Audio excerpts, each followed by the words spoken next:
I was about 13 or 14 years old when my eating disorder developed and my mental illness came into play.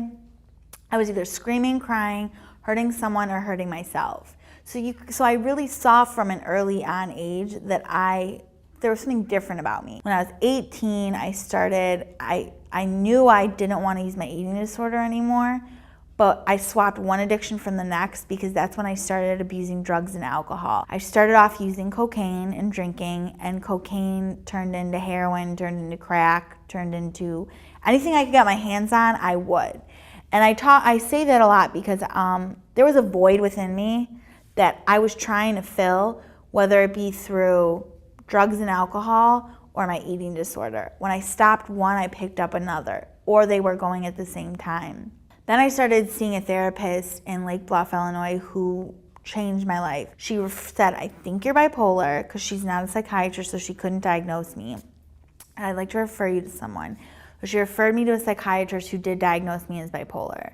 And I started taking medication for it, but I was still abusing drugs and alcohol. When you are on medication for bipolar and you're abusing drugs and alcohol, it kind of it makes the medication not work. So here I am, 21 years old, and I'm in college. I can't function. I can't go to class because I get frustrated with myself because I can't concentrate. And the obsession to use drugs and alcohol really kicked in. And the disease of addiction manifested itself within me to the point where every single day, at every waking moment, all I would think about was, how can I get that next high? How can I get that next drunk? So college was really a tumultuous time for me. And then I got kicked out of multiple colleges. I was put on academic probation, and my mood just spiraled out of control. And then I hit rock bottom. And when I went to Harrington, it changed my life. When I first walked in, I was crying. I was hysterical. And then when I walked in, my counselor came up to me and she said, you don't have to live this way anymore. And those words made me feel right at home. It made me feel like through the eating disorder, through the drug and alcohol abuse, and through my bipolar, I didn't have to live in a world where my mind was fixated on negative things. I could start to live in a positive world where I was moving forward and I was living in the solution rather than in the problem. The other thing they introduced me to was the program of Narcotics Anonymous and Alcoholics Anonymous. I mean, I'd known about Alcoholics Anonymous, but I didn't know it could work in my life.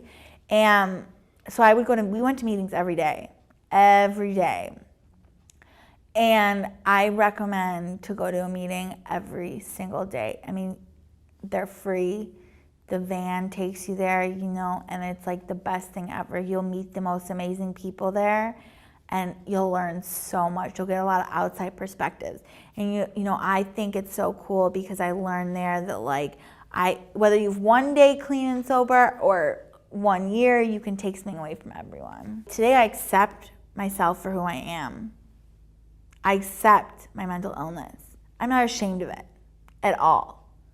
It's a part of me. It will always be a part of me. It's not going anywhere.